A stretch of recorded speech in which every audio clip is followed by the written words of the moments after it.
आइए आगे बढ़ते हैं फिर। इसके बाद क्या है जी? लक्ष्मण जी कह रहे हैं परशुराम जी से। तो पहले मुझे ये पंक्ति पढ़ के बताइए। पहले आपको पता है ना ये पंक्ति लक्ष्मण जी बोल रहे हैं।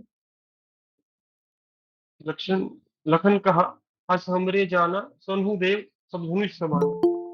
ठीक है, तो अब कोशिश कीजिए। सभी छात्र एक एक्सरसाइज कीजिए, एक अभ्यास कीजिए। शांति से 2-3 मिनट ले लीजिए। इसमें जो जो समझ आ रहा है ना आपको, जो जो शब्द समझ आ रहे हैं या जो जो एक एक एक पंक्ति से जो जो समझ आ रहा है, वो कृपया लिख लीजिए छोटे छोटे शब्दों में। जैसे मुझे पहली पंक्ति से, मान लीजिए मुझे इतनी हिंदी अच्छी नहीं आती, मान लो मैं कक्षा का सबसे कमजोर छात्र हूँ, तो मुझे पहली पंक्ति क्या पढ़ के समझ आया, लखन कहा हस हमरे जाना। लक्ष्मण जी ने कहा हाँ। हैंडराइटिंग में मत जाइएगा, रफ वर्क कर रहा हूँ। कहा कि हे परशुराम,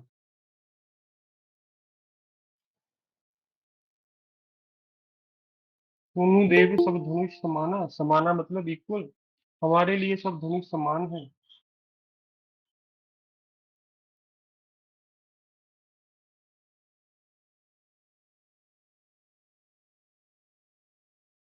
ठीक है, मुझे पहली पंक्ति पढ़ के यही समझ आया। मेरी मैं कमजोर छात्र हूँ। तो आपको भी इन 7-8 पंक्तियों में से, 9 पंक्तियों में से, 10 पंक्तियों में से पहली जो जो समझ आ रहा है कृपया एक बार लिखने की चेष्टा कीजिए। ठीक है, एक बार लिखिए कृपया शांति से। और फिर हम आगे बढ़ते हैं, फिर मैं आपको समझाता हूँ अच्छे से, परंतु एक बार स्वयं करके भी देखिए। आप कितना सहज महसूस करते हैं, आपका कैसा अनुभव रहेगा मध्यकालीन काव्य में। परीक्षा में आने की संभावना इतनी ज्यादा नहीं है, परंतु फिर भी इसका अर्थ ये नहीं है कि हम इसको छोड़ के चले जाएं। हमें ये पूरा खंड करके जाएंगे जी, इसमें कुछ भी हम शेष नहीं छोड़ेंगे। अपनी तरफ से जितना श्रेष्ठ दे सके दीजिए। तो 7:08 हो गए हैं, 7:12 तक 4 मिनट ले लीजिए चाहे। जो जो समझ आ रहा है कृपया लिखिए। ठीक है, एक बार।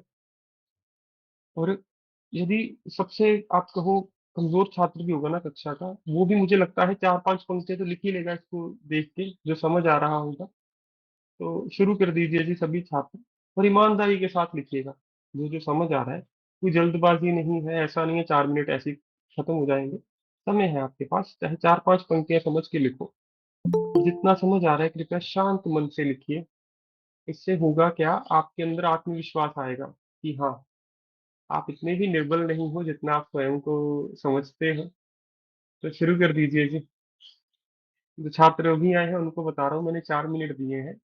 ये पंक्तियां पढ़ के जो कुछ समझ आ रहा है कृपया लिख लीजिए, ये ऊपर ऊपर तक बस। फिर मैं सारा समझाता हूँ आपको, ये पूरा का पूरा खंड।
लिख लीजिए, कोई जल्दबाजी नहीं है मुझे।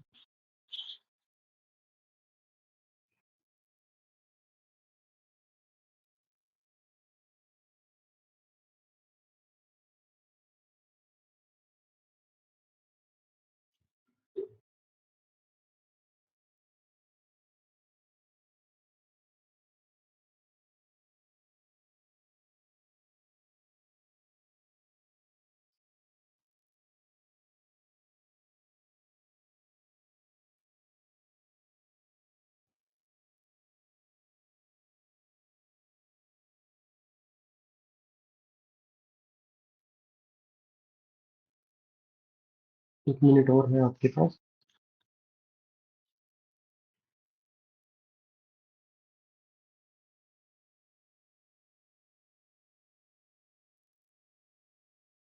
सर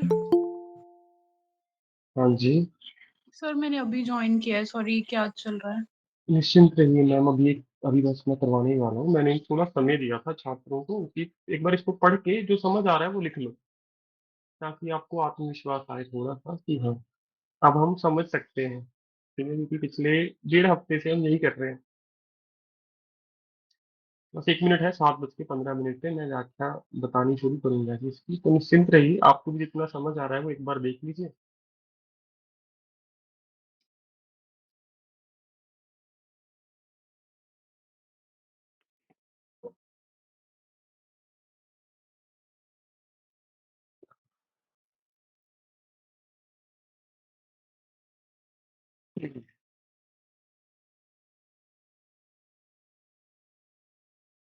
ठीक है जी, समय हो गया है जी।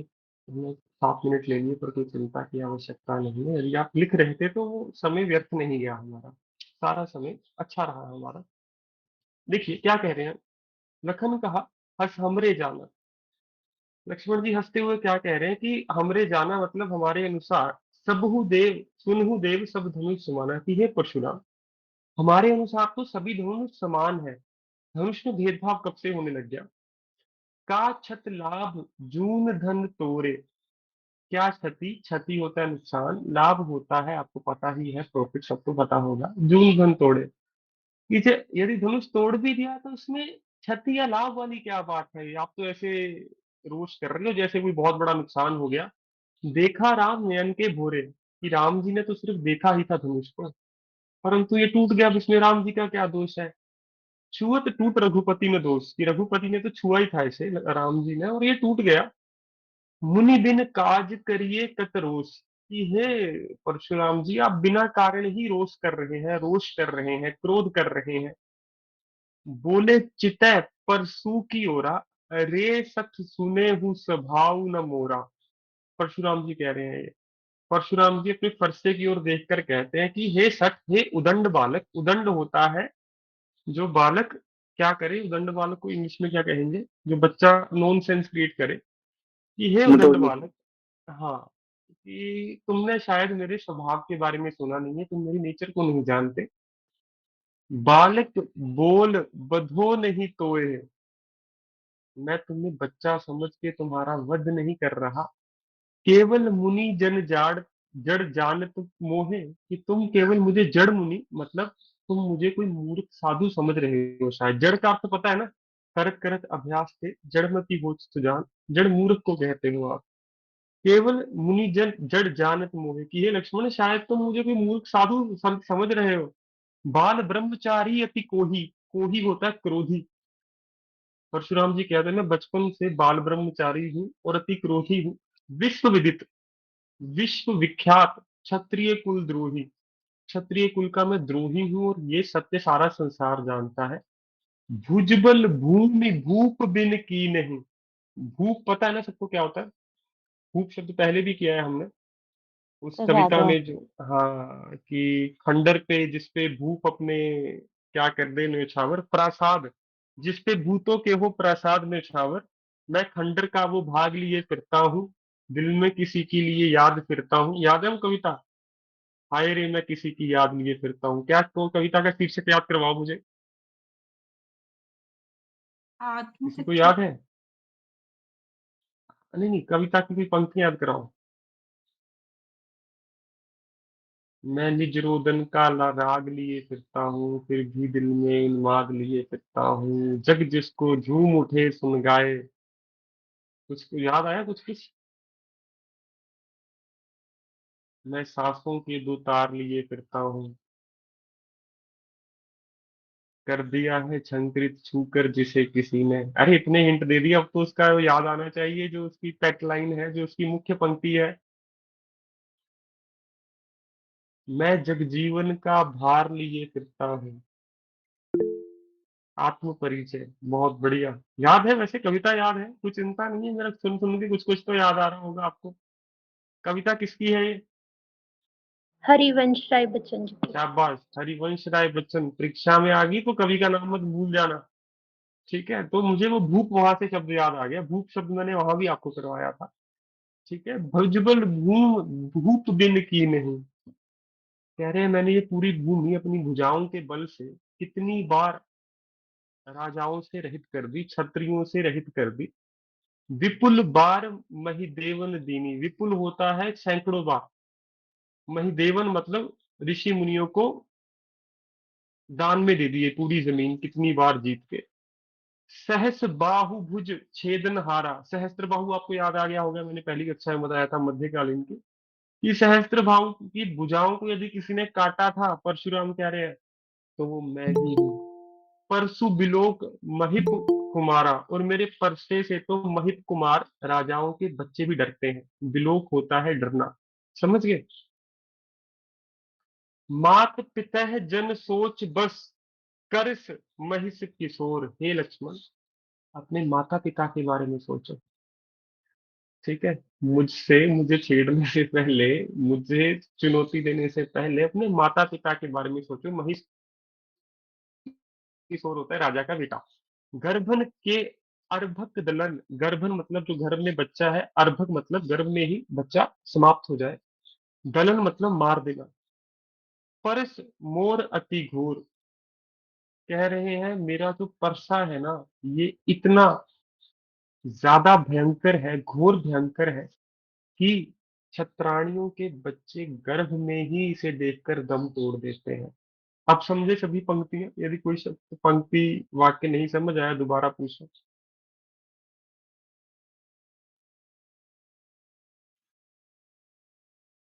बताइए जी।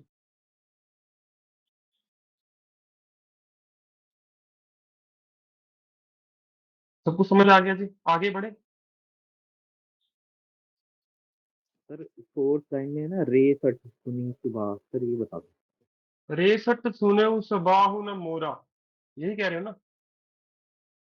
हाँ जी अर्भक सर। होता है जी गर्भ में ही समाप्त हो जाना। समझ गए? दलन मतलब समाप्त हो जाना। बिल्कुल बिल्कुल बिल्कुल जी। बोले चिते परसू की ओरा। अपने फरसे की तरफ देख के परशुराम जी कह रहे हैं, रेसठ सुने स्वभाव न मोरा, की हे मूर्ख, हे उदंड बालक, तुमने शायद मेरे स्वभाव के बारे में नहीं सुना। ठीक है जी। और कोई पंक्ति कोई शब्द हो पूछ लीजिए निश्चिंत होकर, कोई जल्दबाजी नहीं है मुझे, क्योंकि ये परीक्षा में आ गया तो ये समय हमारा आपको स्वर्णिम समय लगेगा, गोल्डन पीरियड लगेगा, कि जब हम पढ़ रहे थे ये, और वही परीक्षा में आ गया। सब संतुष्ट है सर इससे? इसके बताइए। बोलिए सर बोलिए। इसके नेक्स्ट वाली लाइन बाल को बोली वाला बताना है। बालक बोल बधो नहीं तो है। मैं बच्चा समझकर तुम्हारा वध नहीं कर रहा। केवल जड़ मुनि जानत मोहे। परंतु लक्ष्मण, तुम तो मुझे शायद कोई मूर्ख साधु संत समझ के बैठे हो। जड़ मुनि। ठीक है जी। हाँ। उदंड, उदंड बहुत आसान शब्द है जी। उदंड बालक, ढीठ बच्चा। ठीक है जी, उदंड। ठीक है जी। आगे बढ़े। व्याख्या भी करूंगा किसी एक काव्य खंड की, जो मुझे लगा कि हाँ, अगली अगली पंक्तियों की व्याख्या करूंगा मैं। ये परीक्षा में आ सकती है, शायद बहुत पहले आई भी है। हाँ, परीक्षा में आए ये प्रश्न। बिहस लखन बोले मृद वाणी। बिहस होता है जी हंसते हुए, बहसते हुए नहीं, हंसते हुए। हंसते हुए लक्ष्मण मृद वाणी, मधुर वाणी में कहते हैं, अहो मुनिस महाभट माने, कि हे मुनीश्वर, हे परशुराम, आप अपने आप को महान योद्धा समझते हो क्या? महाभट्ट लिख लीजिए शूरवीर। कि बिहस लखन बोले मृदवाणी। ये परशुराम जी की बड़ी बड़ी बात सुनकर लक्ष्मण जी हंसने लगते हैं और मीठे मीठे शब्दों में कहते हैं कि हे परशुराम जी, अहो मुनिस, महाभट मानी, क्या आप अपने आप को बहुत बड़े शूरवीर मानते हो? पुन पुन मोह दिखाव कुठार, आप बार बार मुझे कड़वे ढंग से मत देखो। चहत उड़ावन फूक पहाड़, कि आप तो ऐसे बड़ी बड़ी बातें कर रहे हो जैसे फूक मार के आप पर्वत को उड़ा देते हो। यहाँ कुंभड़ बतिया कोऊ नाही, कुंभड़ बतिया लिखिए जी, छुई मुई का वृक्ष या पौधा होगा, वृक्ष तो नहीं होगा। छुई मुई का पौधा, पता है ना सबको? छुई मुई, बताइए।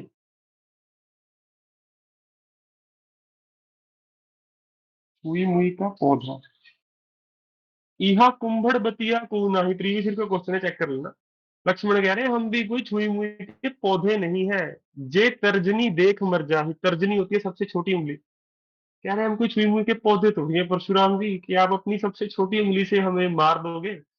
देख कुठार सरासर बाना, कि मैंने आपका क्रोध, आपने जो ये धनुष बाण धारण कर रखे हैं, मैं कछु कहा सहित अभिमाना, तभी मैंने इतने अभिमान से आपसे बात की है, क्योंकि आपने साधुओं के जैसा वेश नहीं है आपका। आप तो कड़वी नजर से देखते हो। और सरासन बाना, आपने तो धनुष बाण भी धारण कर रखा है। समझ गए इस पंक्ति को भी? देख कुठार सरासन बाना, ये परशुराम आपका क्रोध, आपने जो ये धनुष बाण धारण कर रखा है, इसको देखकर ही मैं कुछ कहा सहित अभिमाना, मैंने अभिमान में आकर कुछ बोला है आपसे। भृगुसुत समुझी जनेऊ बिलोकी, जो कछु कहूँ सहोर इसरो की। भृगुसुत समझो, मैंने आपको ऋषि समझा। जनेऊ बिलोकी, क्योंकि आपने जनेऊ धारण कर रखा है। जो कुछ कहूँ सहो रिस रोकी, और आपने जो कुछ कहा परशुराम जी, मैंने उसको शांति से सुना है। अभी तो मैंने क्रोध भी नहीं किया, लक्ष्मण कह रहे हैं कि मैं तो अभी मजाक कर रहा हूँ, आप मजाक भी नहीं, अभी तो मैं शांति से बात कर रहा हूँ आपके साथ। तो भृगुसुत, भृगुसुत होता है भृगु ऋषि का बेटा। समझू, समझ, जनेऊ बिलोकी, बिलोकी धारण किया, जनेऊ धारण किया है परशुराम जी आपने, और मैं आपको भृगु मतलब किसी ऋषि का, ऋषि की संतान समझ रहा था। जो कुछ कहूँ सहो रिस रोकी, और आपने जो कुछ भी कहा अहंकार में क्रोध में आकर, मैंने वो सारा सहन किया। ठीक है।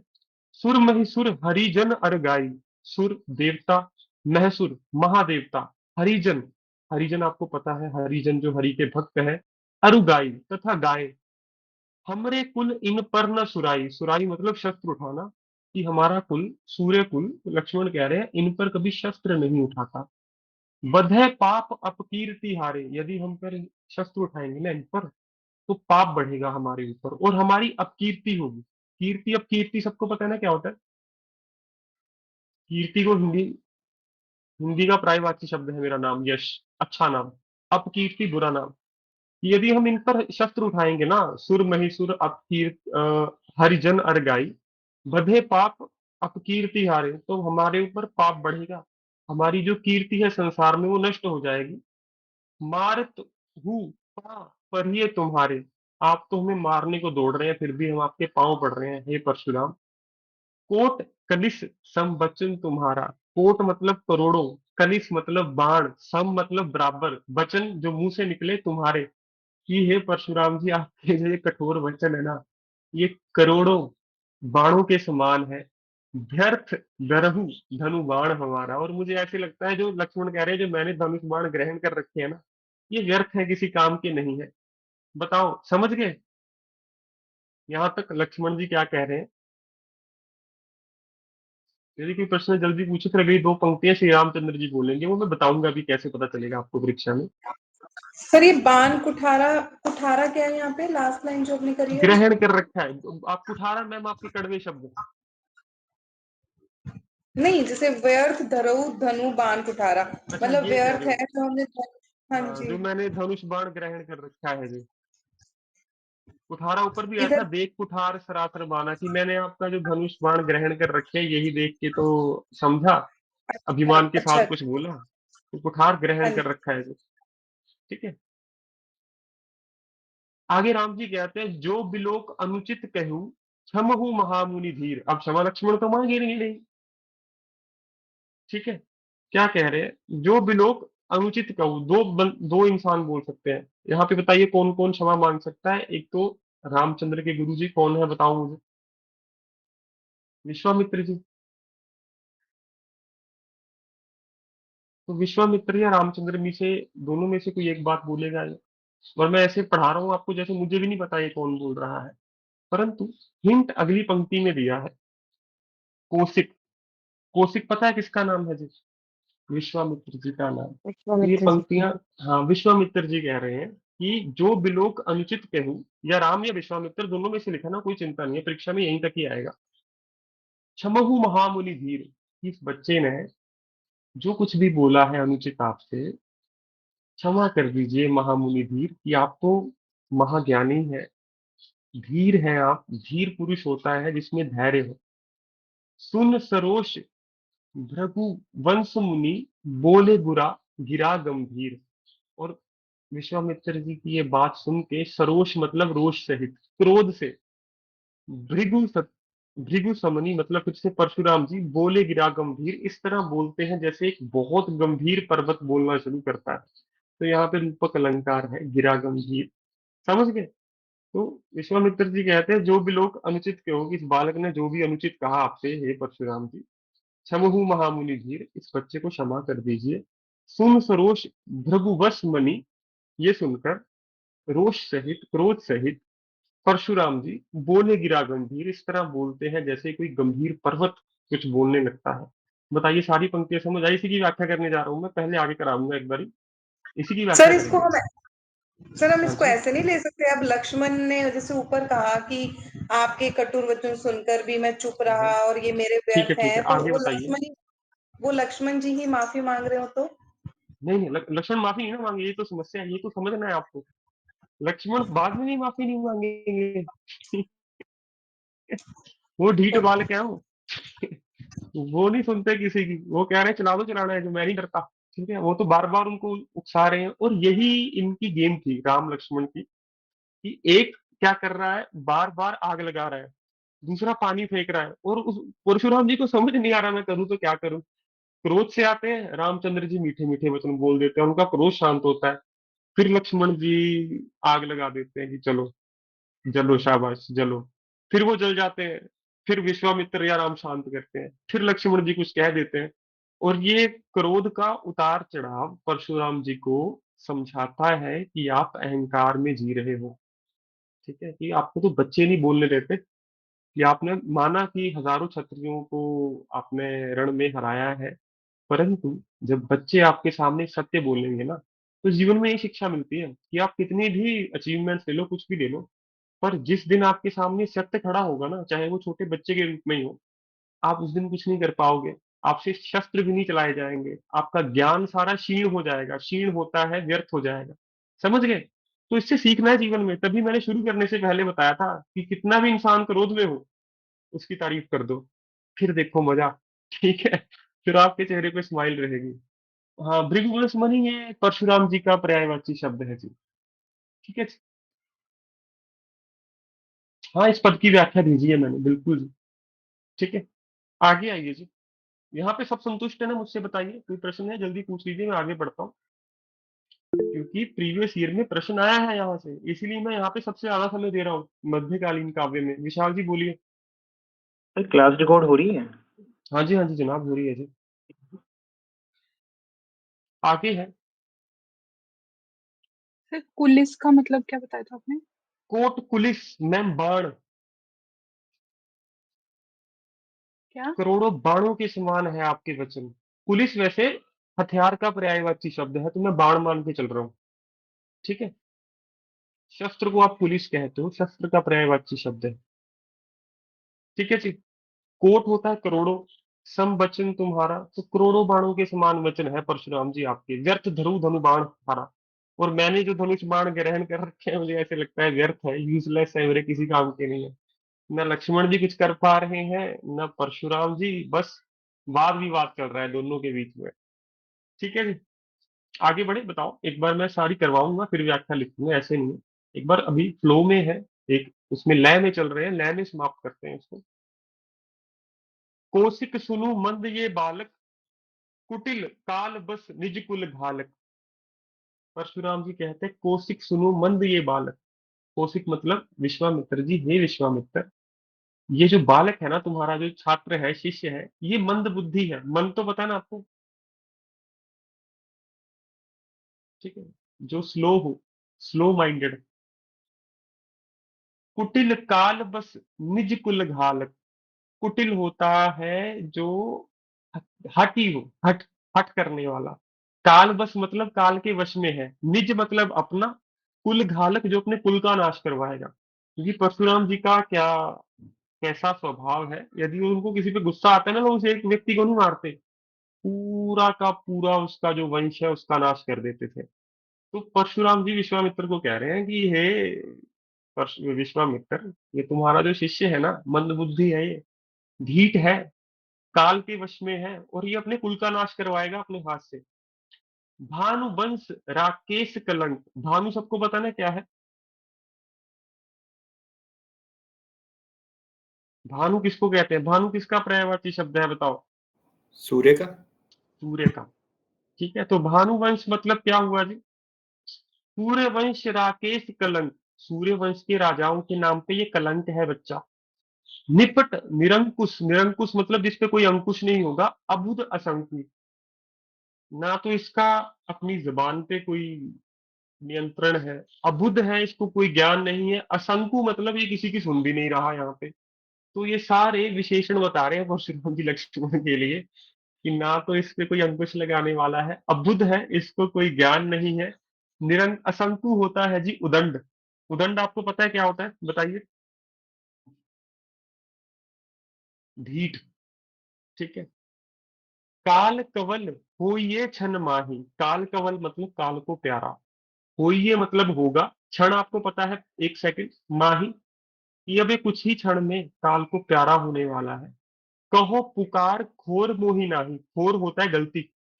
ठीक है, बाद में ये मत कहना कि इसमें मेरी गलती है, मोही मतलब मेरी। तुम हट कहू जो चहु उभारा। तुम यदि इसको समझाओगे ना, तो शायद कुछ हल निवारण हो जाए। चहु उबारा, उबारना मतलब समस्या से बाहर आना। क्या है? प्रताप बल रोष हमारा। और मुझे ऐसे लग रहा है, जो मेरा प्रताप है, जो मेरा बल है, ये रोष है और कुछ भी नहीं। मुझे क्रोध आ रहा है अपने ऊपर कि मैं इसको मार क्यों नहीं रहा। लखने कहूँ मुनि सुजस तुम्हारा। अब लखन क्या कह रहा है, समझे लो ना, इस पे कौन बोलने वाला है अब, बताइए?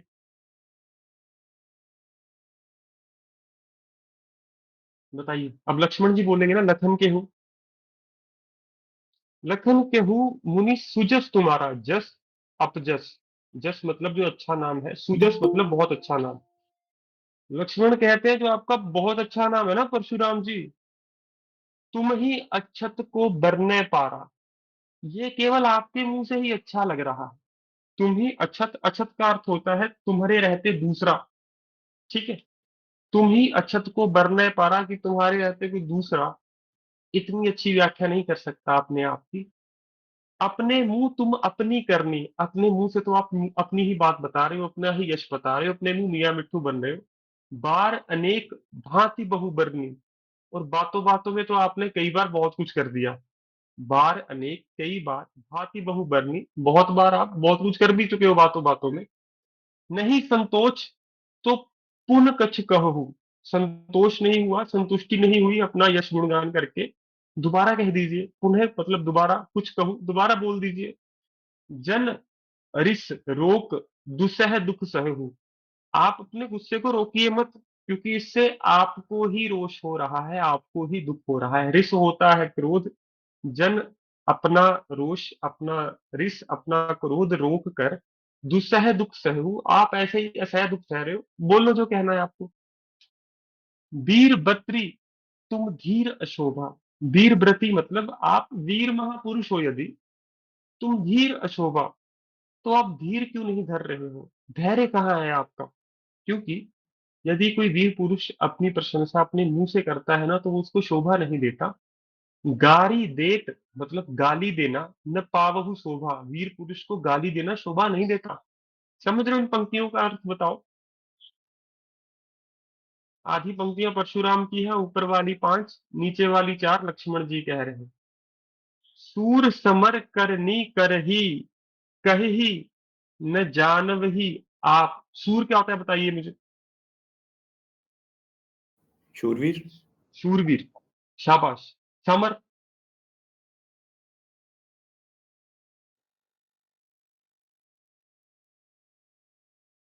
शूरवीर, समान, समर, करनी करही, शूरवीर, हाँ युद्ध में, करनी करही, कहीं न जान भी आप।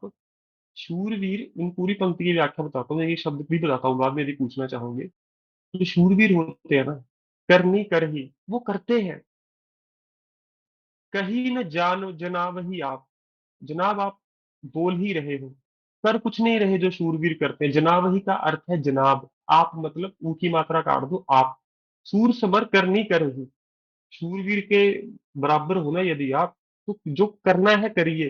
कहीं न जनाब ही आप, जनाब आप अपने मुंह से अपनी इतनी तारीफ मत करो। विद्यमान रण पावई पाई रिपु, विद्यमान सबको पता है स्टेब्लिश्ड, रण का अर्थ ही पता है युद्ध भूमि, पाई रिपु मतलब रिपु का अर्थ मैंने बताया था, बताओ। शत्रु जो है, दुश्मन जो है, वो युद्ध में ही शोभा पाते हैं, युद्ध में ही विद्यमान होते हैं, रणभूमि में विद्वान होते हैं।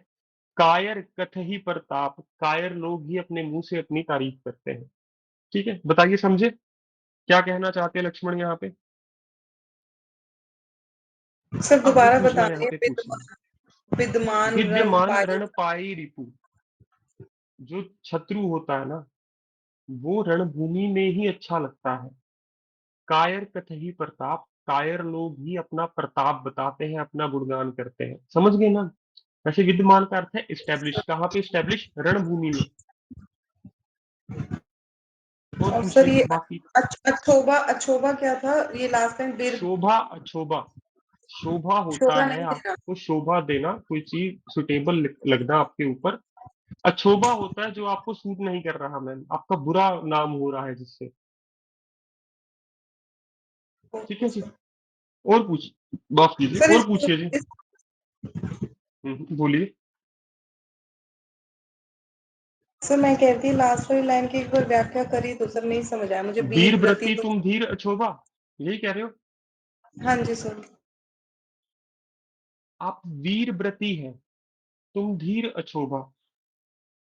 वीर व्रति मतलब आप वीरता के पूरक नहीं है, जैसे वीर को होना चाहिए आप वैसे नहीं हो। तुम धीर अछोभा, धैर्य आपके अंदर नहीं है, और ये आपको शोभा भी नहीं देता। जैसे आप बड़ी बड़ी बातें कर रहे हो कि आपके अंदर धैर्य, तो मैं एक्सपेक्ट भी नहीं करता। तो वीर बत्री तुम धीर अछोभा, हे परशुराम, आपके अंदर वीरता वाले गुण नहीं है, तुम धीर अछोभा। और आप जो बातें कर रहे हैं वो धैर्य वाली नहीं है, और ये आपको शोभा नहीं दे रहा ऐसे क्या करना, व्यवहार करना, ऐसे समझ लो। गारी देत पावहु ना शोभा, और वीर पुरुष को तो गाली देकर कभी शोभा मिल ही नहीं सकती, उसका कभी अच्छा नाम हो ही नहीं सकता। इसी की व्याख्या कर दूंगा, सबसे मुश्किल अब तक शायद आपको यही लगा होगा। ऊपर वाले की तो व्याख्या मैंने भेजी भी है। ठीक है, और बताइए इसमें कोई प्रश्न आपका।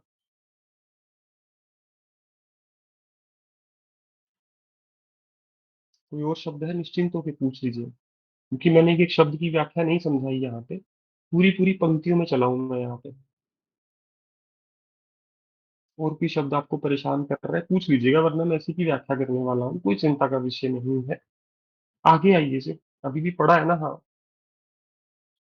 तुम तो काल हाक जन लावा, लक्ष्मण जी कहते हैं, हाक का पता ना, हाँकना, जैसे आप गाय को हाँकते हो। तुम तो काल हाक जन लावा, लक्ष्मण जी कह रहे हो आप तो ऐसे बात कर रहे हो परशुराम जी, जैसे आप काल को भी हाँक कर ले आओगे। बार बार मोह लाग बुलावा, और ऐसे लग रहा है जैसे बार बार आप मुझे बुलावा दे रहे हो उत्तर देने के लिए। सुनत लखन के बचन कठोर, परसु सुधार धरेऊ कर घूरा। माफ कीजिए, सुनत लखन के बचन कठोरा, परसु सुधार धरेऊ कर घूरा। लक्ष्मण जी के कठोर वचन सुनकर परशुराम जी फिर से अपने परसे को देखते हैं और पकड़ते हैं, और इस बार ऐसे पकड़ते हैं जैसे लक्ष्मण के ऊपर हमला करने वाले हो। अब जन देई दोस्त मोहे लोग, कह रहे अब मुझे कोई दोष मत देना आप लोगों में से जितने भी सभा में उपस्थित है। कटु बादी बालक बद जोग, कटुवादी मतलब कठोर वचन बोलने वाला ये बालक वध योग्य है, इसका वध करना किया जाना चाहिए। बाल बिलोक बहुत मैं बांचा, बिलोक मतलब समझकर, बच्चा समझकर मैंने अब तक बहुत बांचा मतलब अपने आप को रोका। बांचा शब्द पहले ही पढ़ा आपने कविता में, याद करो।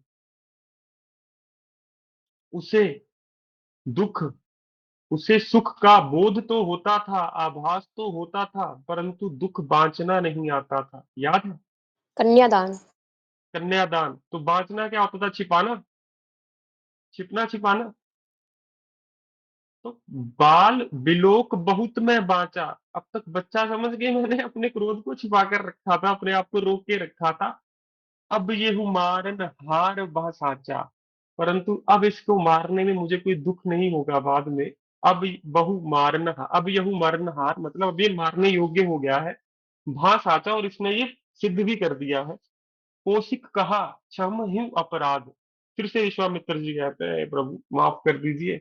बाल दोष गुण गण ही न साध, बच्चे के दोष साधु लोग गिनते नहीं है। जैसे आप बार बार बता रहे हो उसने क्या क्या गलतियां की है। खर कुठार में अकुरन को ही, आगे अपराधी गुरुद्रोही। खर कुठार, खर क्या होता है मैंने भी थोड़ी देर पहले आपको कराया था। खर दूषण का नाम सुना है आप में से किसी ने? बताइए क्या होता है खर? राक्षस। राक्षस है, पर खर का अर्थ होता है तीव्र, तेज। ठीक है, खर का अर्थ लिख लीजिए तेज।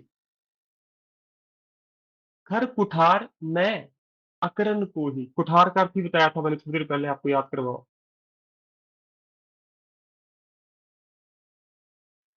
क्रोध। क्रोध, बहुत तेज क्रोध है फरसे के अंदर भी उनके, परशुराम जी के, ऐसे समझ लो। मैं अकुरन को ही, और मैं बहुत ज्यादा गुस्से वाला भी हूँ, परशुराम जी कहते हैं। आगे अपराधी गुरुद्रोही, और ये जो मेरे आगे लड़का खड़ा है ना लक्ष्मण, ये गुरुद्रोही है, क्योंकि अपने गुरु के सामने मेरे साथ ये बदतमीजी कर रहा है। उत्तर देत छोड़ो बिन मारे, केवल कौशिक शील तुम्हारे। बस मेरी बात का उत्तर दे दो हे विश्वामित्र, फिर मैं इसे शायद छोड़ भी दूं बिना मारे। नत यह काट कुठार कठोर, गुर ही उतिर होते श्रम थोरे। नत यह काट कुठार कठोरे, ये हमने कुठार कठोरे काट, बताइए इन शब्दों का अर्थ समझ आता है आपको? बताइए, सबसे पहले लिखिए काट का अर्थ क्या होता है जी, बताइए।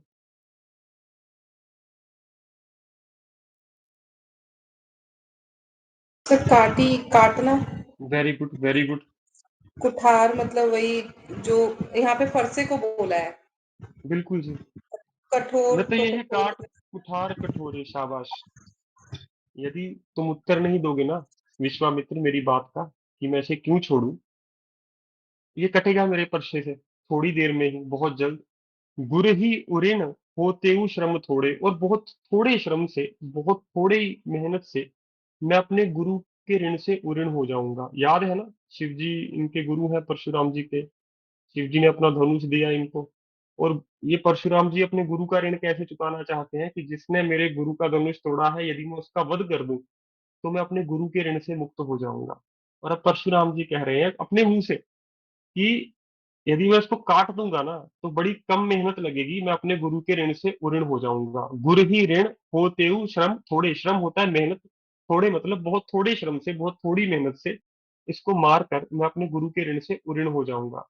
बताइए सब समझ गए? इसमें कोई प्रश्न जल्दी पूछिए, फिर अगली पंक्ति में बढ़ते हैं। सर यहाँ कौशिक जो है वो उनको बोला है, विश्वामित्र जी को। विश्वामित्र जी का ही नाम है निकनेम कौशिक, जैसे भृगुसुत आपके परशुराम जी हैं। हाँ जी सर। ठीक है, आगे है।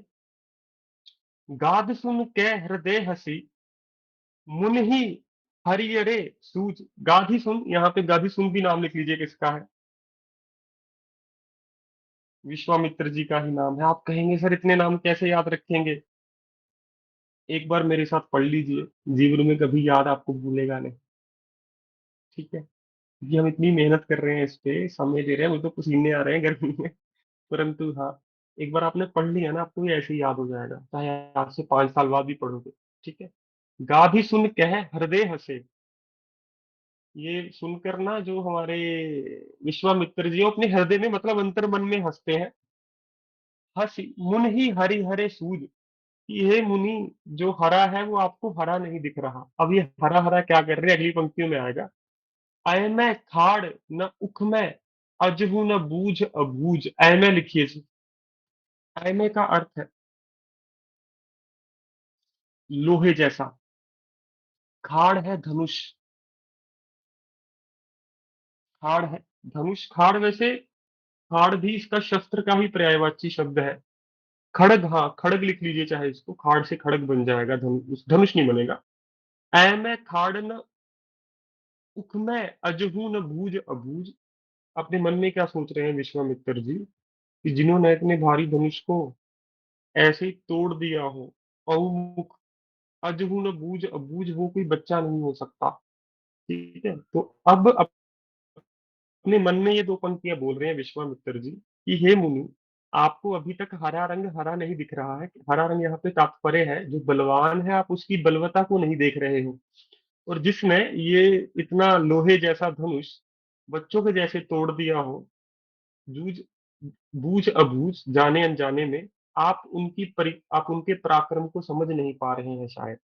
ठीक है, तो ये पंक्तियां दो अपने मन में कही जा रही हैं, इसको आप छोड़ भी दो, निश्चित रहो परीक्षा में नहीं आने वाली ये। आगे है, केहू लखिन मुनि सील तुम्हारा। हे परशुराम जी, आपने अपना बहुत प्रभाव बताया, मैं कितना महान हूँ कितना नहीं हूँ, कौन ही जानत विदित संसारा। अब इनकी बेइज्जती करने वाले लक्ष्मण जी कठोर शब्दों में, इस संसार में कौन नहीं जानता आपकी महानता। विदित संसारा, संपूर्ण संसार में, कि आपका जो प्रभाव है, आपकी जो महिमा है, वो कौन नहीं जानता। माता पिता है उऋण भय नीके, आप अपनी माता के ऋण से भी उऋण हुए, आप अपने पिता के ऋण से भी उऋण हुए। गुरु ऋण रहा सोच बढ़ जी के, और अब आप सोच रहे हैं। अब माता पिता का ऋण कैसे है मैं आपको बताता हूँ। परशुराम जी ने अपनी माता जी का गला काट दिया था, क्योंकि उनके पिता ने उनको आदेश दिया। तो इस प्रकार वे अपने पिता के ऋण से मुक्त हो गए। फिर अपनी माता का गला जोड़ भी दिया, धड़ से अलग करके।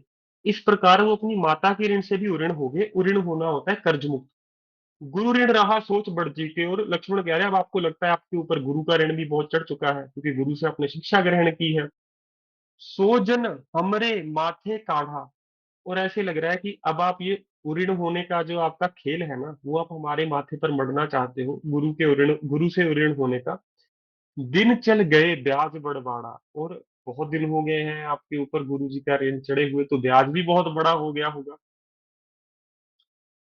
अब आनिए व्यवहरिया बोली, तुरत देऊ मैं थैली खोली। मैंने शायद ये आपको पढ़ाया भी था। अब अनिए व्यवहरिया बोली, कि अब यदि आपने व्यवहार से बाहर आके कोई बात बोली ना, तो मैं आपकी सारी पोल खोल लूंगा। थैली खोलनी मतलब आपने जो हिस्ट्री में कांड किए हैं ना इतिहास में, वो सबकी लिस्ट निकालूंगा। सुन कटु वचन कुठार सुधारा, कुठार फिर से परछा ये कठोर वचन सुन के जब उनको अपनी माता पिता की सारी बातें याद आई, फिर परछा उठा लिया। हाय हाय सब सभा पुकारा, और सारी सभा हाय हाय पुकारने लगी, कि जब परशुराम जी को गुस्सा आ गया ना, एक क्षण में सबका गला धड़ से अलग हो जाएगा। भृगुबर परसु दिखाबहु मोही, विप्र विचारी बचो निप्रदोही। भगुबर परसु दिखाबहु मोरी, ये कौन कहेगा बताइए। सर लक्ष्मण जी। लक्ष्मण, कैसे पता चला, शाबाश। सर ये कह रहे हैं कि जो कुल्हाड़ा है मतलब हम्म मुझे कई बार दिखा लिया, ऐसा ही कुछ है शायद। बिल्कुल जी, कि भृगुबर परसु दिखाबहु मोही, कि हे भृगुवर, हे परशुराम जी, आप अपना परसा मुझे दिखा तो रहे हो। विप्र विचार बचो निप्रदोही, पर मैं, विप्र होता है ब्राह्मण, विचार मतलब विचारना, बचो मतलब बचना, नृप द्रोही मतलब शत्रु, कि मैं तो आपको अब तक ब्राह्मण ही समझ रहा हूँ, ब्राह्मण विचार कर कर मैं आपको शत्रु नहीं समझ रहा हूँ। मिले न कबहू सुबाट रन गाड़े, कि आपको मेरे जैसा शूरवीर कभी शायद रणभूमि में नहीं मिला। मिले न कबहू सुभट रण घाड़े, सुभट मतलब क्या होगा जी, रण के मध्य, कि आपको युद्ध भूमि में कभी मेरे जैसा शायद शूरवीर मिला नहीं है सामने से। द्विज देवता धर ही के बाड़े, द्विज देवता का अर्थ लिखिए जी। ब्राह्मण देवता, ब्राह्मण देवता, धड़ ही के बाड़े। ठीक है, अब तक आपको शायद ब्राह्मण देवता जी निर्बल लोग ही मिले हैं युद्ध भूमि में। अनुचित कही सब लोग पुकारे, अब सारे लोग कहने लगे कि हे लक्ष्मण चुप कर जाओ, बहुत हो गया तुम्हारा ये, इतना गुस्सा मत दिलाओ परशुराम जी को।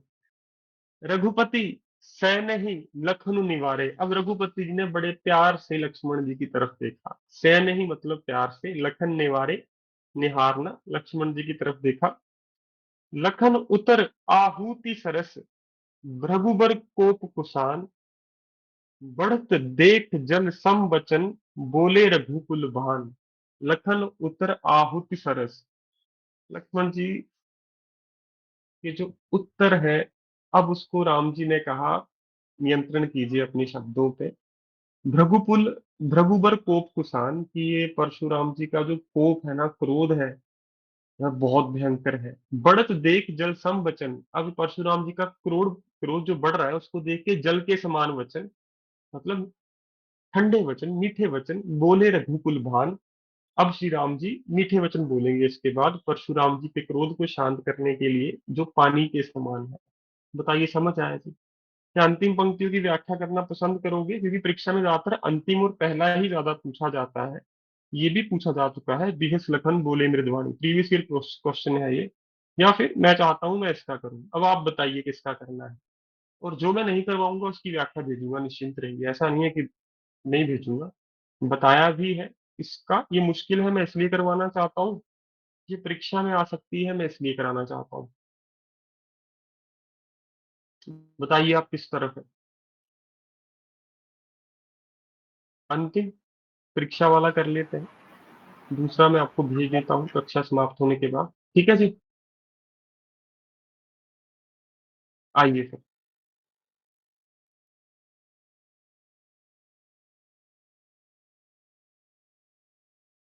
तो परीक्षा में ज्यादा से ज्यादा आपको 4 पंक्तियां ही आती हैं, 8 हो जाएंगी ये परीक्षा में, इससे ज्यादा नहीं आएंगी। ठीक है, तो आज हमने ज्यादा पढ़ा है, अब तक लिखा नहीं है, तो आइए लिखने का कार्य शुरू करते हैं। केहू लखन मुनिशील तुम्हारा, लिखिए जी व्याख्या। प्रसंग आपका वही रहेगा, प्रसंग तो लिखा है ना आपने, इसका याद दिलवाइए मुझे। हाँ, तो व्याख्या लिखिए जी।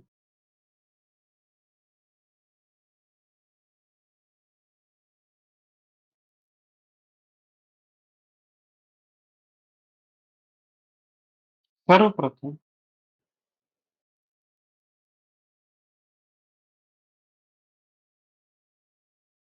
लक्ष्मण जी कहते हैं, बस कल शायद हमारा मध्यकालीन काव्य समाप्त हो जाए, परसों से ही हम कोशिश करेंगे अपना अनुवाद वाला भाग शुरू कर दें। सर्वप्रथम लक्ष्मण जी कहते हैं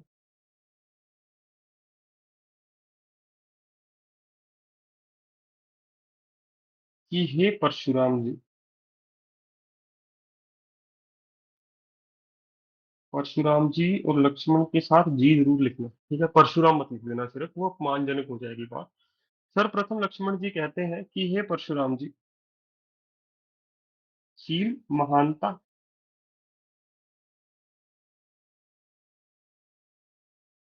आपकी महानता इस संपूर्ण संसार में कौन नहीं जानता है। विदित संसार मतलब कुल संसार, संपूर्ण संसार, संसार में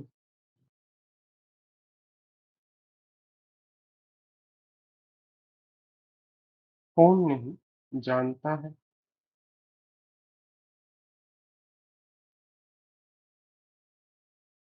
मात पिता उऋण भय नीके,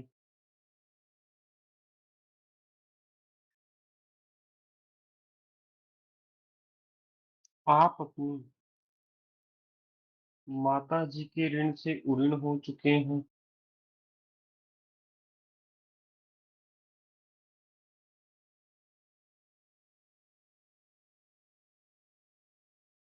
अब उऋण आप ऐसे लिखोगे, ठीक है, उन्होंने उऋण लिखा है, ये मध्यकालीन काव्य है, ऋण उऋण ऐसे लिखा जाएगा। ऋण होता है कर्ज, उऋण मतलब जो कर्ज उतर चुका है आपसे।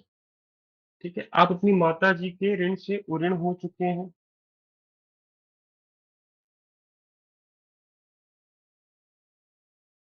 तथा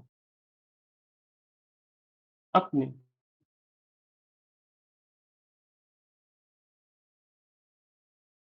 पिताजी के ऋण से भी उऋण हो चुके हैं।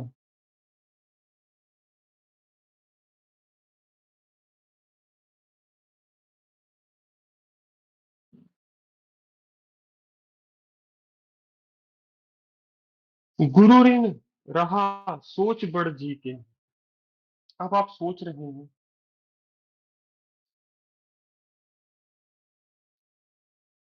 अब मैं लक्ष्मण जी की तरफ से सारी व्याख्या लिख रहा हूँ। मैंने कवि के पर्सपेक्टिव दृष्टिकोण से भी लिखी है, एज ए थर्ड पर्सन अन्य पुरुष के लिए भी लिखी है, अब लक्ष्मण जी के दृष्टिकोण से भी लिख रहा हूँ। तो व्याख्या आप कैसे भी लिखिए, परंतु हाँ, जो बात काव्य खंड में कही जा रही है वही कहिए बस।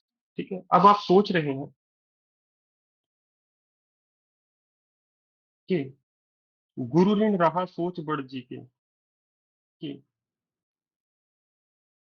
आपके गुरु जी अर्थात शिव जी का ऋण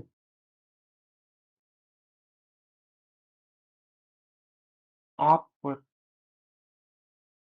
बहुत बढ़ चुका है।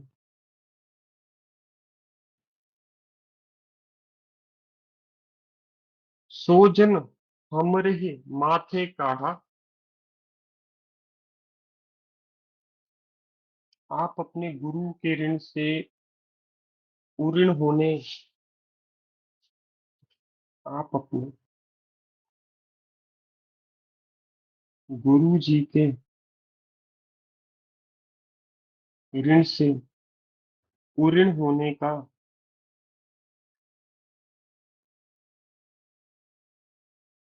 आप अपने गुरु जी से उऋण होने का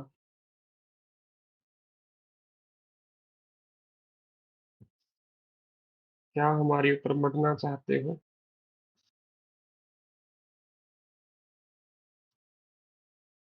शब्द दिमाग में नहीं आ रहा। एक सेकंड रुकिए, बस मैं खाली स्थान छोड़ रहा हूँ, याद आ जाएगा लिखूंगा। हमारे माथे पर मरना चाहते हो, दोष लिख दूंगा, दोष आ गया दिमाग में। ठीक है, आप अपने गुरु जी के ऋण से उऋण होने का दोष हमारे माथे पर मढ़ना चाहते हो। और मैं लिखना चाहता हूँ जिम्मेदारी, उत्तरदायित्व। हाँ, उत्तरदायित्व। बिल्कुल बिल्कुल जी। तो परीक्षा में भी ज्यादा समय व्यर्थ नहीं करना, खाली स्थान छोड़ दो। ठीक है, थोड़ा सा ये सीखना है आपने मुझसे, धीरे धीरे सीख भी रहे हैं, कई छात्र करते भी ये काम चाहते हैं। तो दिन चल गए ब्याज बढ़ भाड़ा। हे परशुराम,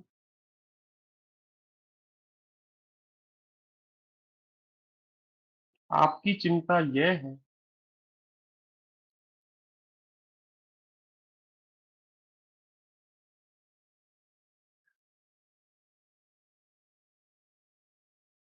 कि आपके गुरुदेव का ऋण बहुत लंबे समय से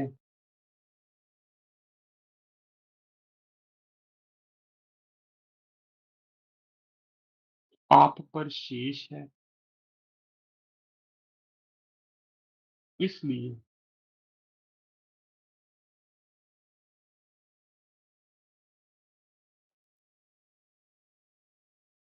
उस ऋण का ब्याज भी बहुत बढ़ चुका होगा।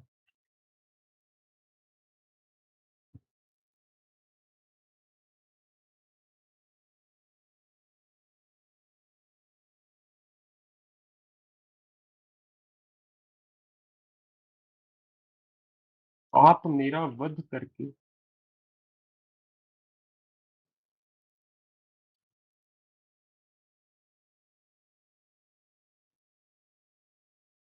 अपने गुरु के उस ब्याज से मुक्ति पाना चाहते हैं।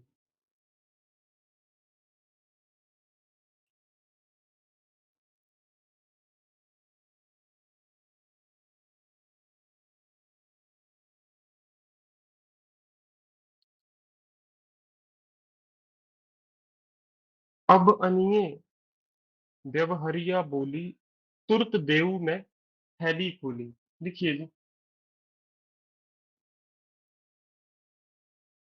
हे परशुराम,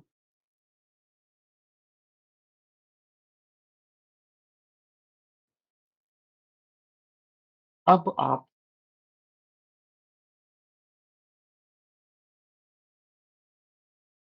अपनी गलतियों का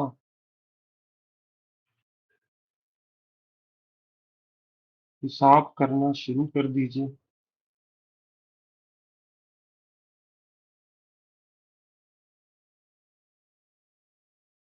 क्योंकि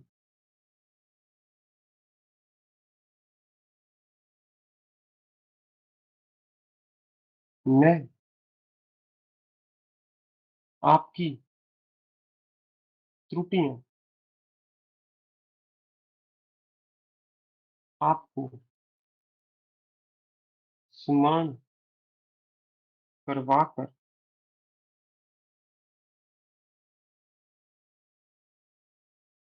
आपके कठोर वचनों का हिसाब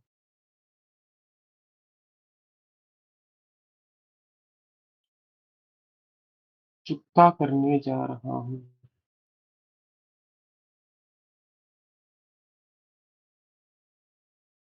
ठीक है, ये बनेगी जी व्याख्या इसकी। बताइए, लिख लिया यहाँ तक? सबने लिख लिया? बताओ। फिर तो मैं दूसरी की भी व्याख्या लिख ही देता हूँ, मुझे कोई समस्या नहीं है, वो भी कर लेते हैं।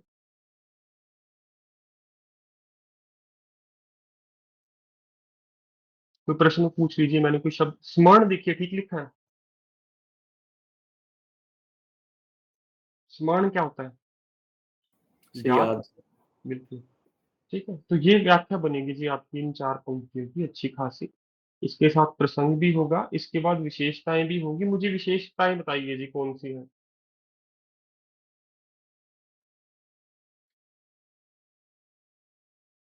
सबसे पहले रस बताइए जी।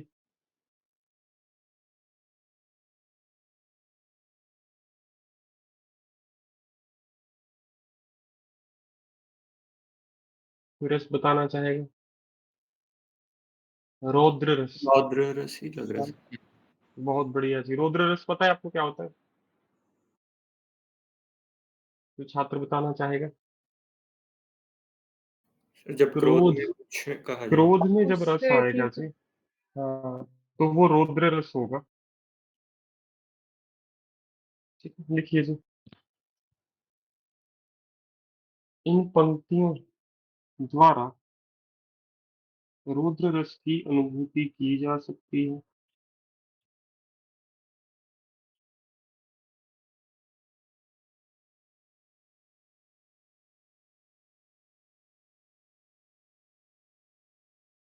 अनुभूति की जा सकती है।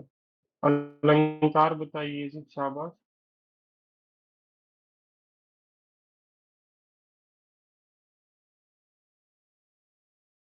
बहुत आसान अलंकार है इसमें, ध्यान से देखिए।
अलंकार का सुंदर प्रयोग किया गया है। एक विशेषता रहेगी, कौन सी? भाषा। बहुत बढ़िया जी। इन पंक्तियों में कौन सी भाषा है जी? अवधि। अवधि भाषा का प्रभाव देखा जा सकता है।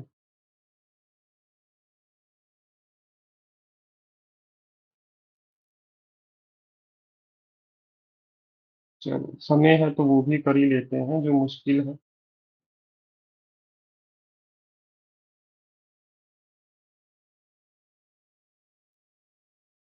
ठीक है, तो ये एक ठीक ठाक व्याख्या है, प्रसंग के साथ आपके एक पेज से ज्यादा भर जाएगा बड़े आराम से।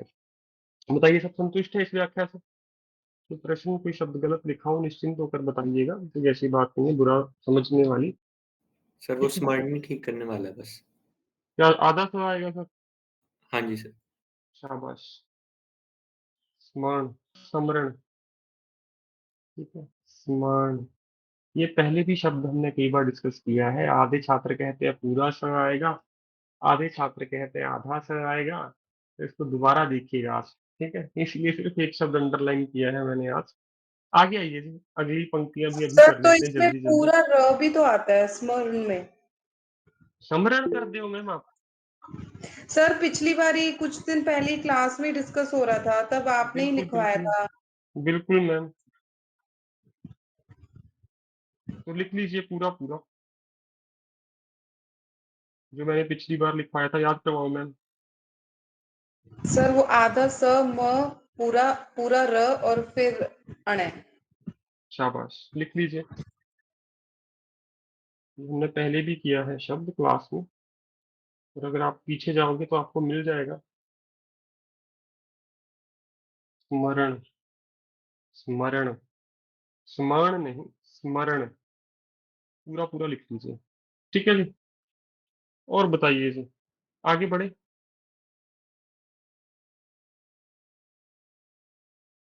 अब हम उन पंक्तियों की व्याख्या करते हैं जो मुश्किल थी। बहुत बढ़िया जी, धन्यवाद। हमने कक्षा में किया है शब्द, मुझे याद है। आपने बताया था सर कि शुद्ध आएगा तो पूरा लिखना है, नॉर्मल पूरा में लिखना, वर नॉर्मल में आप रनिंग हैंड में लिख सकते हो, ऊपर कोई समस्या नहीं है। ठीक है, तो मैं इसकी भी व्याख्या कर रहा हूँ। आइए जी, ये भी जल्दी जल्दी कर लेते हैं। मन में कुछ रहना नहीं चाहिए सोने से पहले आपको जो परेशान करे। लिखिए व्याख्या इसकी। कोशिक कहूँ मंद ये बालक, यही है ना व्याख्या?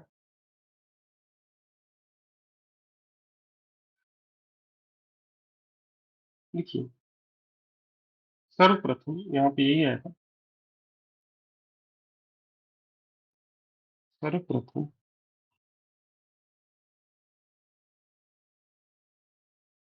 परशुराम जी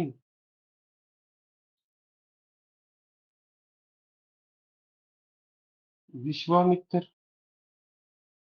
परशुराम जी माफ कीजिए, दो संज्ञा शब्द हैं, बीच में कॉमा जी लिखा है तो आना चाहिए, नहीं आना चाहिए। लिखिए, नहीं बिना उसके लिखिएगा कॉमे के। सर्वप्रथम परशुराम जी। हाँ, विश्वामित्र ही लिखिए। विश्वामित्र जी को संबोधित करते हुए कहते हैं।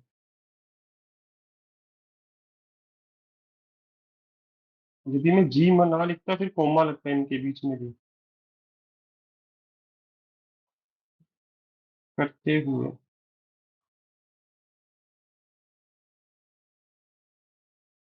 कहते हैं कि हे विश्वामित्र, हे विश्वामित्र। अब ये साइन ऑफ एक्सक्लेमेटरी बताता है कि संबोधन किया जा रहा है। इसको विस्मयादि चिन्ह कहते हो आप हिंदी भाषा में। कोशिक सुनु मंद ये बालक, तुम्हारा ये शिष्य लक्ष्मण।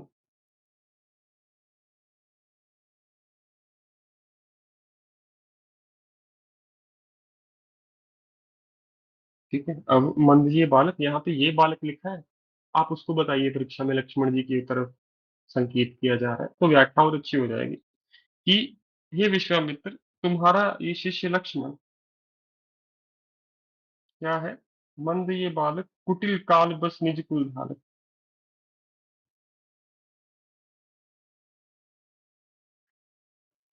उदंड बालक है तथा काल के वश में आकर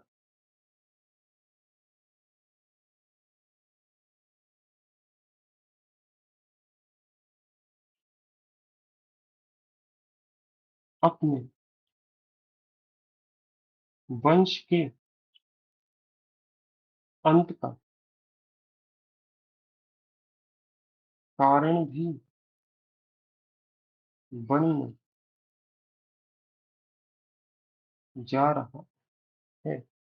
कौशिक कहूँ सुनहु मंद ये बालक। हे परशुराम जी कहते हैं विश्वामित्र, तुम्हारा ये शिष्य कुटिल कालबस निज कुल धालक, तुम्हारा ये शिष्य लक्ष्मण उदंड बालक है तथा काल के वश में आकर अपने वंश के अंत का कारण बनने जा रहा है।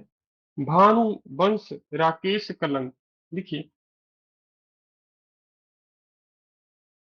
ये भानुवंश मतलब सूर्यवंशी कुल के नाम पर एक कलंक है।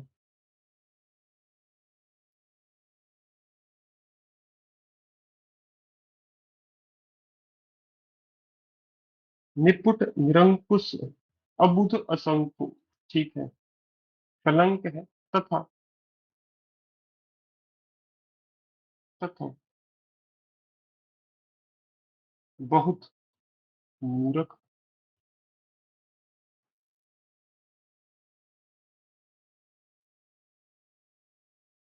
अबुद्ध को आप भी अबुद्ध लिख सकते हैं।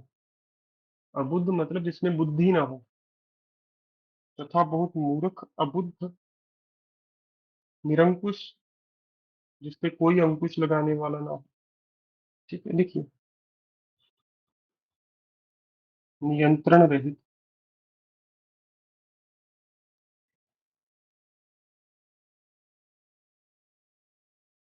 तथा तथा असंख्य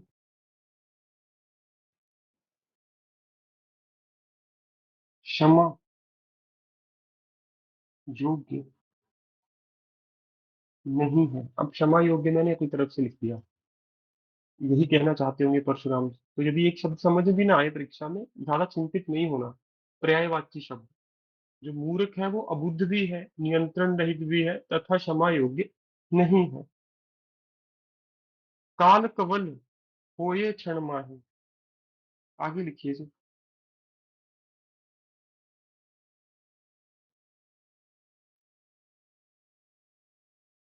ये बालक कुछ ही क्षणों में काल को प्यारा होने वाला है।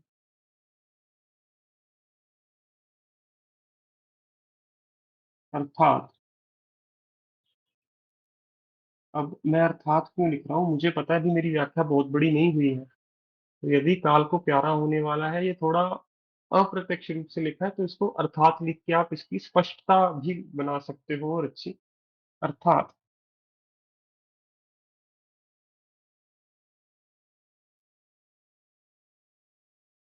परशुराम जी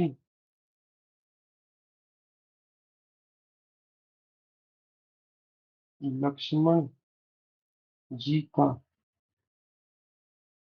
वध करने की चेतावनी दे रहे हैं।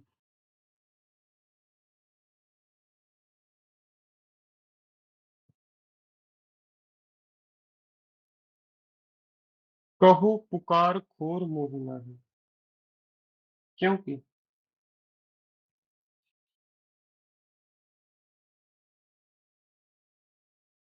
लक्ष्मण जी ने कई बार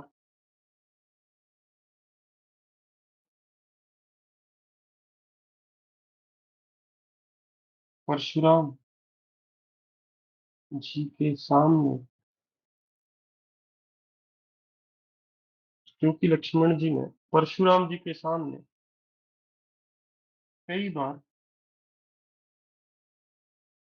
लक्ष्मण जी ने कई बार परशुराम जी के सामने क्या किया था? बदतमीजी नहीं कहेंगे, हिंदी में उर्दू का शब्द है, और क्या शब्द हो सकता है? तो याद करवाओ, वरना खालिस्तान, कोई चिंता नहीं।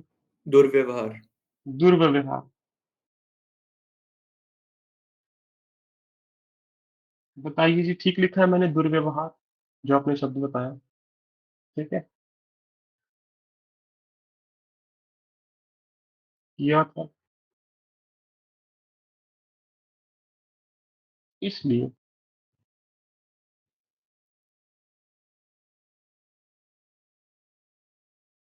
परशुराम जी कहते हैं कि अब मुझे कोई दोषी न कहे, क्योंकि लक्ष्मण जी ने कई बार परशुराम जी के सामने दुर्व्यवहार किया था, इसलिए परशुराम जी कहते हैं कि अब मुझे कोई दोषी न कहे, मेरी गलती मत निकालना कोई। तुम हट कहूँ जो चाहूँ उबारा। ठीक है, लिखिए।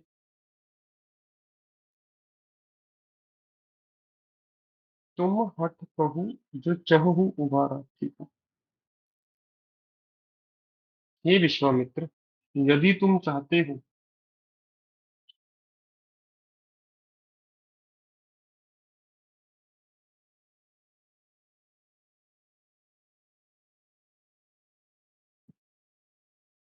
कि इस बालक के प्राण बच जाएं,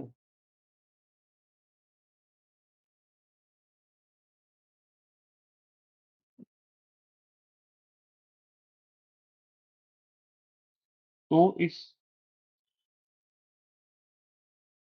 हठी बालक को समझाओ।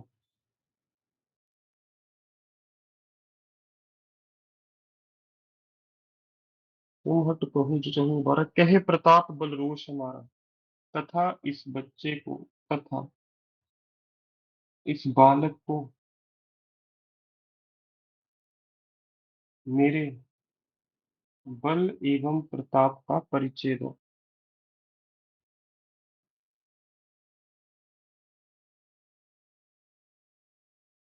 ये तो होगी जी व्याख्या इन पंक्तियों की। ठीक है।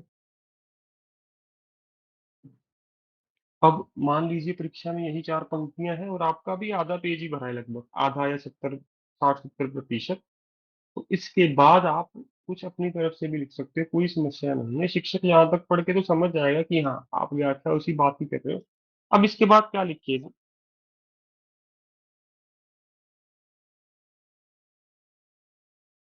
इस संवाद में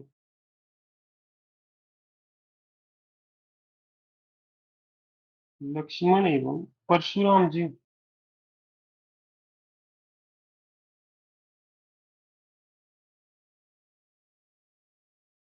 बार बार एक दूसरे की ओर देखकर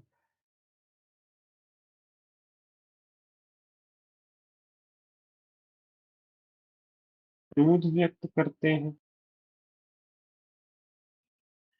तथा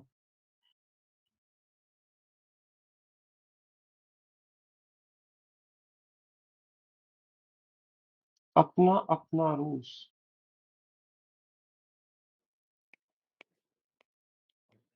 शब्दों के माध्यम से प्रकट करते हैं, तथा अपना अपना रोष शब्दों के माध्यम से, मतलब आप लिख सकते हो शब्द बाण, ये भी लिख सकते हो शब्दों के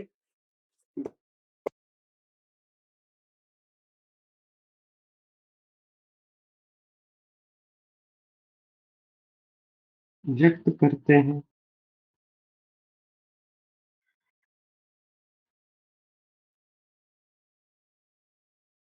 जहाँ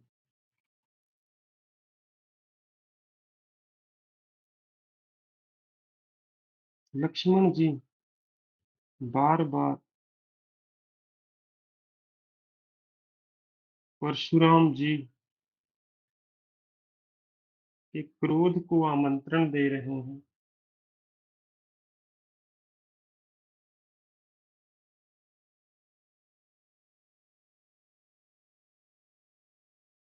वही श्री राम। श्री राम एक साथ भी लिखा जाता है, अलग अलग भी लिख सकते हैं। अपने मधुर वचनों से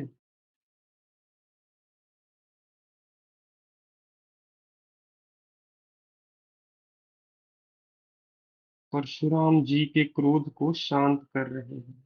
बस। तो थोड़ा सा ब्रीफिंग भी कर दी मैंने।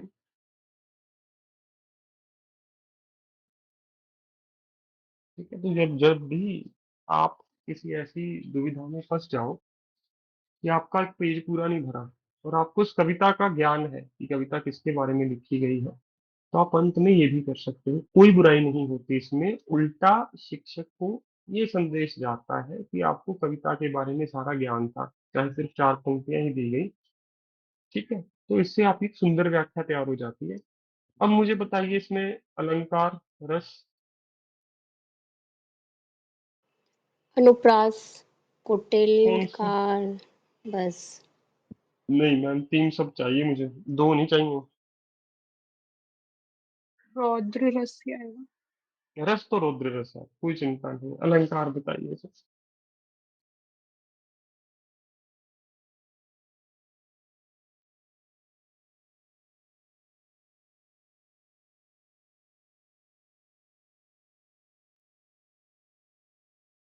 अलंकार कौन सा होना चाहिए यहाँ पे?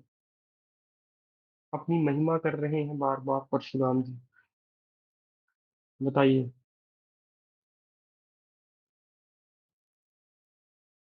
जहाँ पे कोई अतिशयोक्ति। अतिशोक्ति। अतिशयोक्ति, बहुत बढ़िया। अब आए आप, अपनी बातों को बढ़ा चढ़ा कर बता रहे हैं। कुल घातक तो रूपक नहीं होगा उदिति जी। कुल घातक हो सकता है, जो अपने कुल का नाश करवाए वो कुल घातक ही है। कुल घातक बन सकता है कोई व्यक्ति, इसमें ऐसा कुछ नहीं है रूपक वाला। परंतु मैंने आपको हिंट भी दिया कि बार बार अपनी महिमा का गुणगान कर रहे हैं, तो क्या होगा? अतिशयोक्ति, बढ़ा चढ़ा कर बता रहे हैं, मैं ये हूँ, मैं वो हूँ। ठीक है, बच्चे को मार दूंगा, मंद बालक है, कलंक है। ठीक है, तो लिखिए।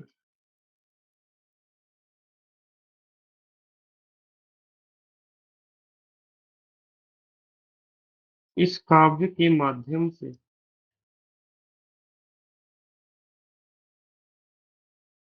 रौद्र रस की अनुभूति की जा सकती है। अभी होमवर्क भी दूंगा, निश्चिंत रहिएगा।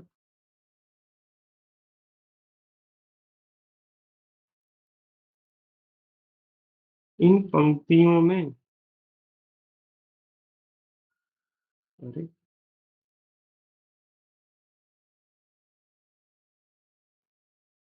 परशुराम जी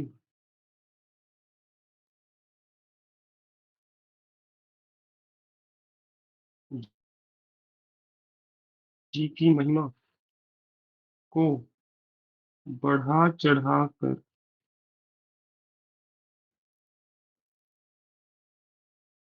बताने द्वारा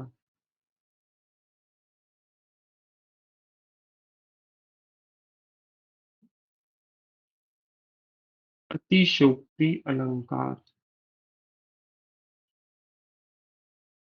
का सुंदर प्रयोग किया गया है।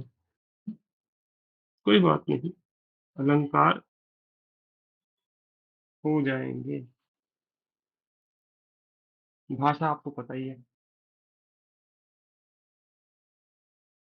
इस काव्य खंड में अवधी भाषा का प्रयोग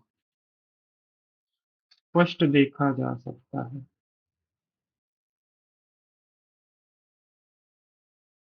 ठीक है जी। ये इतनी लेंथ है जो आपको चाहिए ही चाहिए। ठीक है कि 1.5 पेज भर जाए आपकी व्याख्या की, फिर मैं कहूंगा। कवि का नाम भी नहीं पता तब भी वो 5 अंक दे देगा 7.5 में से। ठीक है, तो आपका होमवर्क है इससे अगली कविता। ठीक है? मुश्किल है, कोई चिंता का विषय नहीं है। मैंने वैसे आपको होमवर्क देना था कुछ और, पर ठीक है, एक ही रह गया हमारा मध्यकालीन काव्य का बिंदु। ठीक है, कल पढ़ के आइएगा, हम भी चर्चा करेंगे। एक बार ये लिख लीजिए पहले, फिर मैं आपको वो भी दिखाता हूँ। क्योंकि यदि वो कविता परीक्षा में आई ना, स्कूल में भी टीचर छुड़वा देते हैं उसको, टीचर स्किप करवा देते हैं उस चैप्टर को। ठीक है, तो बहुत कम संभावना है उसके आने की। परंतु यदि आती है तो मान के चलिए 80 से 90% छात्र फंस जाएंगे। ठीक है, तो हम अपनी पूरी तैयारी कर लेंगे, क्योंकि अभी हमारे पास समय है। जितना अपना सर्वश्रेष्ठ दे पाए देंगे। ठीक है, बाकी जब रिवीजन करोगे फिर चाहे ये सब छोड़ देना। निश्चिंत रहो, मेरी एक एक बात आपको याद आएगी यदि परीक्षा में आप इस प्रश्न को देखोगे। लिख लिया ना सबने?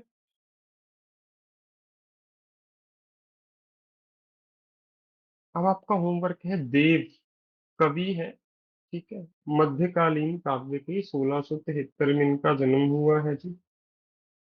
ठीक है, इनका जो काव्य है उसका नाम है सवैया। सवैया लिखने का ही एक ढंग है, ये कोई शीर्षक नहीं है। जैसे दोहावली कृष्ण जी के बारे में लिख रहा है, पायन नूपुर मंजू बाजे। नूपुर क्या होता है मैंने आपको बताया था। पायल। क्या होता? पायल। तट किंकिन के धुन मधुराई, सांवरे अंग लसै पट पीत हिये, हुल से बनमाल सुहाई, माथे किरकिट बड़े द्रुग चंचल, मंद मंद हसी मुस्का मुखचंद जुनाई, जय जग मंदिर दीपक सुंदर, श्री ब्रज धूल देव सहाई। तो देव जी ने अपना नाम लिखा, कवि यदि परीक्षा में है, कवि का नाम तो पता चल जाएगा। बहुत आसान है इसकी व्याख्या। ठीक है, तो कल एक बार इसको पढ़ेंगे बस। फिर कोई हमारा ये कार्य समाप्त हो जाएगा मध्यकालीन काव्य का। 11वीं कक्षा भी हमने कर ली है जहां तक मुझे याद है। मध्यकालीन काव्य एक बार देख लेता हूँ, और परसों से हम अनुवाद करने शुरू करेंगे, जो अनुवाद मैंने आपको ग्रुप में भेजे थे, जो आपके एग्जेक्टिव के पेपर में आ चुके हैं हरियाणा के। बस। ठीक है, फिर उसके बाद मैं करवाऊंगा गद्यांश की व्याख्या। और जो 11 तारीख से बच्चे मेरे साथ जुड़े हैं उनका सारा सिलेबस खत्म हो जाएगा 7 तारीख तक, ज्यादा से ज्यादा। ठीक है। हाँ, ये हमने कर लिया है, मीरा जी कर ली हमने,